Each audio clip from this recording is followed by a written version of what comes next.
Hello, my name is McShan, and one thing that many people ask me when moving to Texas is what is the electricity like? How do you choose your electricity company? Or just what are some expectations when it comes to electricity bills in the state of Texas? So that's what we're going to be talking about today.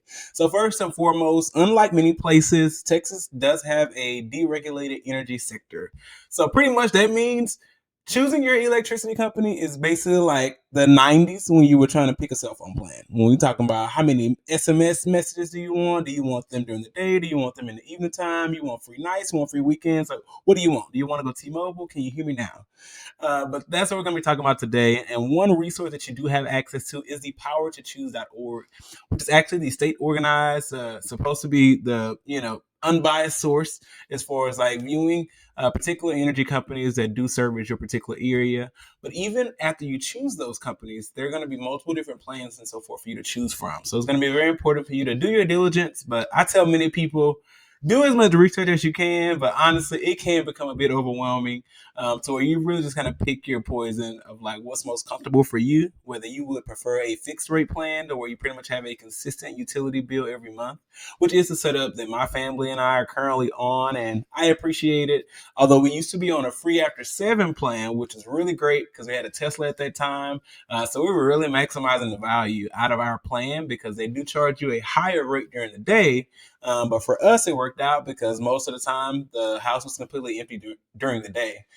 So most of the consumption of energy was more so in the evening time, and we were charging a full, car battery every night. So for us, they worked out well, but that energy plan was not available when it was time to renew. So that is something to consider whenever you are doing your research as far as what particular plan that you're going to go with. You want to know one, how long is the terms? Is it going to be for 1 year or 2 years? Because if you get a really good plan, sometimes it's helpful to lock in those, that 2 year rate. With that, you would also want to know exactly what is the cancellation fee, if there is one, and most of the time it is. It can be anywhere between 150 to 250 is what I typically see, but it can be higher.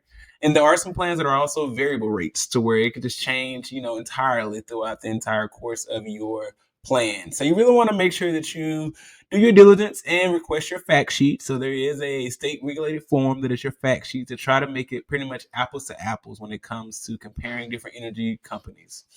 And I will say you can always change your company.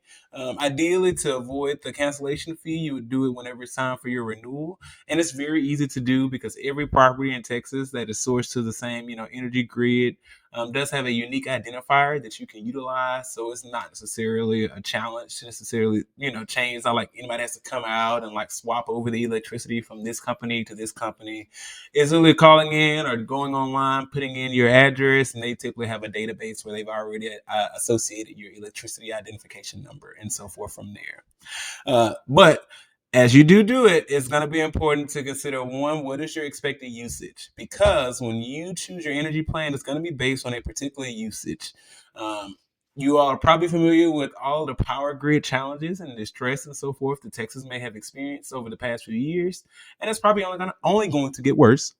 So that is something important to note. So energy companies really appreciate kind of having a good baseline as far as like what to expect as far as power usage.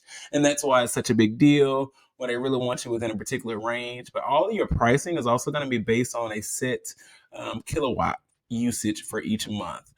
So when you're looking at those averages per kilowatt, typically it's going to be by per 1,000 kilowatts a month or per 2,000 kilowatts per month. And that calculation and that average will absolutely change depending on how much usage that you use. So you can be on the same plan, but if you're using more than 2,000 kilowatts, then you're going to get charged a lot more. And I'll actually show you all my bill because that is the pretty much situation that I was in this past Christmas. Because for the most part, we have a fixed rate plan. So as long as we do not use more than 2,000 kilowatts, our bill is around $240 to $250. However, when we do go over, it is a price premium. So it's pretty much like telling you do not go over this amount because this is what we've allotted for you. And for Christmas, we hosted family. We had lots of folks that were here. Pretty much everybody was off. So we were just here. All the lights are on, doing lots of cooking and so forth. And that's also something else to consider when you're thinking electric community. Everything is utilizing electricity, both heat, stoves, microwaves, washers, dryers, everything, all the TVs, all the Googles, and everything else. And our electricity bill jumped to $500. Yes, absolutely. That is double. So you can imagine my face because everything's on auto pay. So, I'm checking and stuff and I'm like, oh, Lord, somebody must have hacked our account. Something must be wrong. There has to be an issue. But I went to our bill, I went to our statement, and that was the premium charge for going over 2,000 kilowatts because they charge a higher premium for every kilowatt of usage above 2,000. So as you do consider your platform or your energy programs and so forth throughout Texas, definitely do your research and compare your fact sheets, but you also want to make sure you understand and estimate your usage accurately. And if you do need to make a change, you can change in the middle of a plan. You will just be subject to that cancellation fee. But there are many companies that will actually buy you out of another plan. However, they might also make you stay with them longer, or you really got to look at all of the pros and cons. But if you are looking or considering different options, I've had Ambit Energy and I really love the customer service and the login interface with Ambit. That was really nice. After a while, they weren't the most competitive on price, so I went to a new energy provider. So you can do this every year, and I recommend doing it every year. I have no loyalty because it's the same electricity. It's not like it's supercharged and the lights are going to be brighter or something. So it's the same electricity. Every year, I'm going back to look at, okay, who is my energy provider and what are the current rates and how can I best be, suited based on the plan and also different family dynamics. If you're really on the sustainability tip, you can also choose from plans that might source energy from renewable sources, specifically from solar and or wind. We have quite a few plans here, and there are some that are even 100% renewable energy. And if you're interested on the solar panel tip, you can also sign up for a plan where you can actually get a rebate and a kickback as far as a credit for giving power to the grid if you do have solar panels on your home or you're interested in getting solar panels. Before you get solar panels, please, please, please, I'm so serious, y'all. Please watch my video that I've already made about putting solar panels on your home because just watch the video. I'm gonna put a link to it somewhere.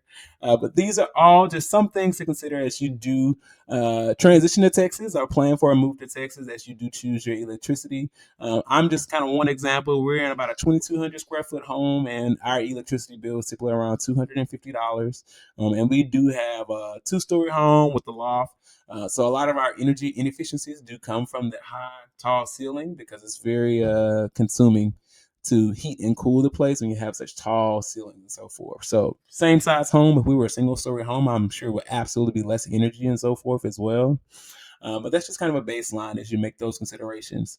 So feel free to go to powertochoose.org, look at a couple of different options, but also always connect with other folks if you're going to be moving into a particular neighborhood or community to see who are their energy providers and what are some of their programs. Because there might be something that's not on Power to Choose, or there might be an extra benefit that you and someone else could get as like a referral program. Because a lot of the energy companies in Texas have pretty intricate marketing situations when it comes to recommendations and affiliates and so forth. But overall, it's very, very overwhelming to choose electricity because I'm from a place in Louisiana where you get one option, and that's the cities. So SWEPCO it is in Shreveport. But if you do have questions in general about moving to Texas or anything regarding real estate, feel free to give me and my team a call. I will be more than happy to help you. Again, my name is Don McShan with EXP Realty. And for more information, you can go to donmcshan.com.